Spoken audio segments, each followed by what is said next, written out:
ShelbyKay here, and welcome back to my channel, and welcome back to day 12 of YouTober. Today I am doing another vet related video. For those of you who are new here and don't know, I used to work as a veterinary technician in training. I worked in a vet hospital for about 5 years. I do have some really interesting and kind of crazy stories from the 5 years that I did work in a veterinary hospital, and so I thought I would share some of those stories with you guys today. So I really hope that you guys enjoy and are ready for some wild stories.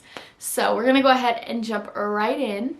So the first story has to deal with a client that we had for a little while.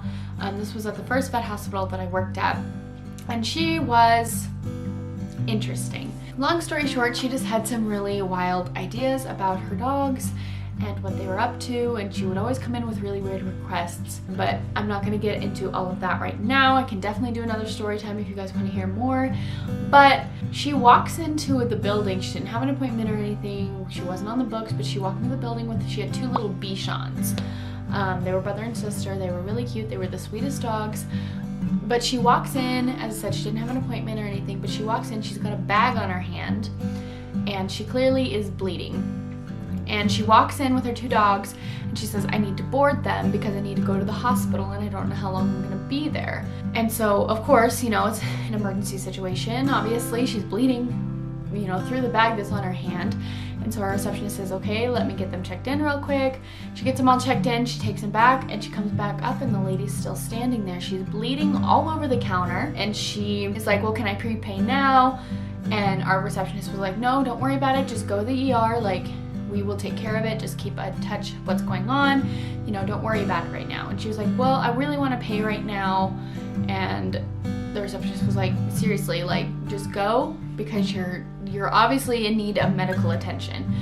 And she just kept insisting. She just kept saying, like, kept talking, saying, like, I'm hoping to come pick them up tomorrow, but my ex-boyfriend is kicking me out of the house and I don't know what's going on, and blah blah blah. That was just like, I mean, she was standing up there for probably 15 minutes after we took her dogs back, just bleeding everywhere, like, just having a chat, and like, not even like, she wasn't panicked, she wasn't rushed or anything, but we were just like, get out of here, go to the ER. And it was like one of the most bizarre things that we have ever dealt with. And then that kind of turned into a whole other thing too, where she ended up leaving her dogs for like 2 months, and it almost got to the point that we were legally allowed to, you know, rehome them, or considered them abandoned. It was a whole thing. She was a very interesting client. As I said, I have so many stories. I can definitely do more if you guys want to hear more about her, but that was just kind of one of the weird encounters that we had with her. The next one is another one that I had working at the first vet hospital that I ever worked at. We had a dog come in. She was a cute little lab, and she came in because she just seemed to be, I guess, in pain. She had a little bit of a limp on her right side, and the owner said that she was like laying really weird, where she would like tuck her right leg underneath her and she would like lay on her shoulder, which a lot of times animals will do that. If they're in pain, they'll lay on the side that they're in pain because the pressure, you know, kind of helps. So of course, you know, our thought was she did something to her shoulders, so we take x-rays and stuff. Everything comes back normal. So our vet was kind of just like, well, she probably strained her shoulder, you know, we'll send her home with some anti-inflammatory. She'll probably be fine in the next couple of days. Well, a few days go by. I was scrolling through Facebook that weekend. I'm subscribed to our local news stations on Facebook, and a story popped up about this dog, and it was the dog that we had seen in our hospital. And essentially it was supposed to be an informational story about the dangers of like foxtails, which, if you guys don't know what they are, they're really popular here in Nevada. But essentially they're little weeds. They're like stickers, but they get into everything.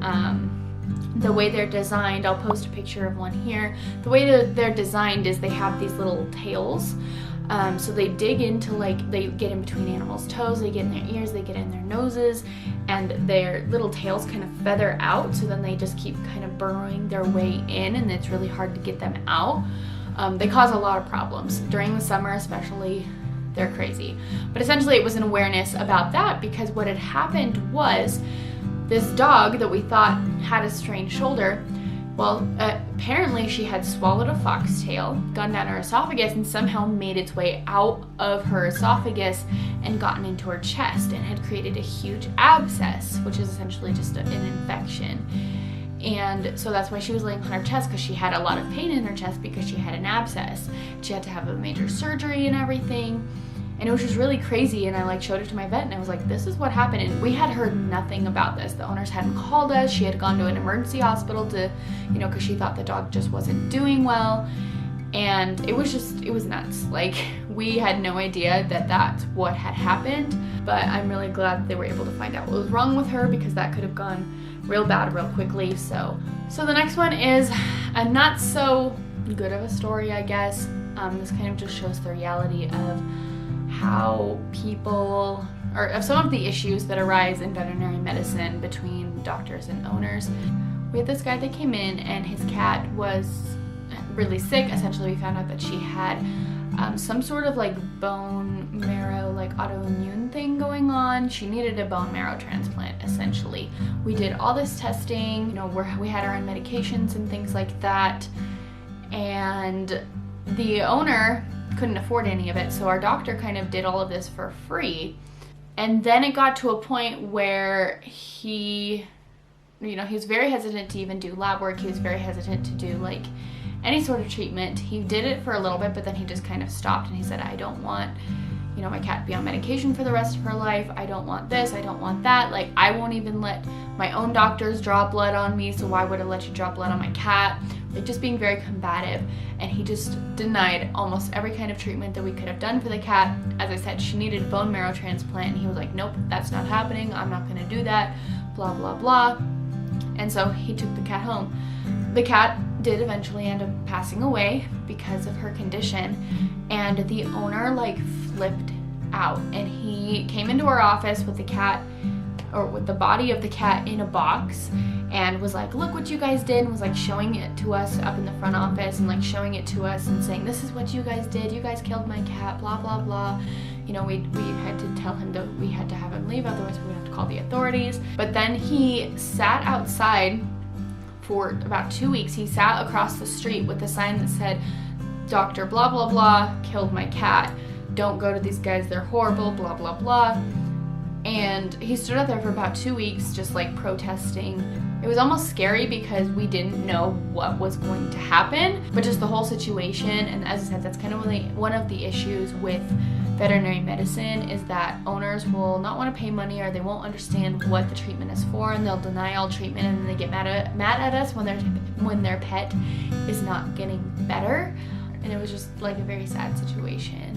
And then my last and final story that I'm going to share with you guys is a really good one. This actually happened on one of my very last days working in the veterinary hospital. Of course, it was a Friday, we were getting ready to close, and I hear someone yelling hello from the front because our office lady had gone to the bathroom. And so I run up there, and this guy is holding his dog's bleeding all over the place. I tell him to rush back, I call the doctor. Essentially what had happened is the guy was out up in the hills, he was shooting birdshot. He shot, I don't remember if it was like I think it was a piece of metal of some sort. It essentially exploded, and a piece of shrapnel had shot into the dog's nose, and he was bleeding all over the place. And so of course we had to stop the bleeding. It took probably an hour to finally get him to calm down. The dog was in shock, so you know, we're taking his blood pressure, we're checking, you know, his temperature, we're checking his PCV, which essentially is his red blood cell count, like every like 10-20 minutes to make sure that he was doing okay. We finally got the bleeding to stop, and so we were just kind of keeping an eye on him and, you know, making sure everything was okay. And essentially we saved the dog. It was a very, very stressful moment. It was probably one of the like biggest emergencies that I've ever had to deal with. And surprisingly, it was one of the first emergency situations where I wasn't panicked. I stayed very calm, and it was one of the first times that I didn't freeze and be like, what am I supposed to do? I just jumped right in. I did what I knew I had to do. And it was the first time that I had ever felt like a true technician, because I was still a tech in training at this point. I mean, it was a very stressful situation. It was not a situation that I wanted to be in by any means, but it was a moment of great pride in myself because I did stay calm, because I did just, you know, get into it and be like, okay, this is what I have to do, and I didn't freeze. And as I said, we saved the dog, and he was the sweetest dog, and the owners were so sweet, and it was a really, really wild night. We ended up staying like 3 or 4 hours after we had closed because it is not a profession. You just leave at 5 o'clock. You have to wait, make sure your patients are stable, and ours definitely was not. But it was just, I don't know, it was a very scary, but very like, but a moment that I am very proud of, and it was probably one of the highlights of my time working in the veterinary field, and it's a time that I'm never gonna forget. And it's moments like those that make working in the veterinary field so rewarding. So those are all the stories that I'm gonna share with you guys today. I really hope that you enjoyed. If you guys want to hear more stories from me working in the veterinary hospital, hit that like button and let me know down in the comments below, and I will definitely do that for you guys. As I said in the past, I want to do more veterinary related videos. They're just gonna be few and far between since that's not really a big part of my life anymore, but there will be more videos coming. There actually will be another video, I believe next week, related to veterinary, so be sure to come back for that. If you guys are not already subscribed, please be sure to hit that subscribe button because I am uploading every single day in October. Also be sure to check out my Instagram and my TikTok, which will be linked down below. As always, I thank you guys so much for watching, and I will see you all in tomorrow's video. Bye guys.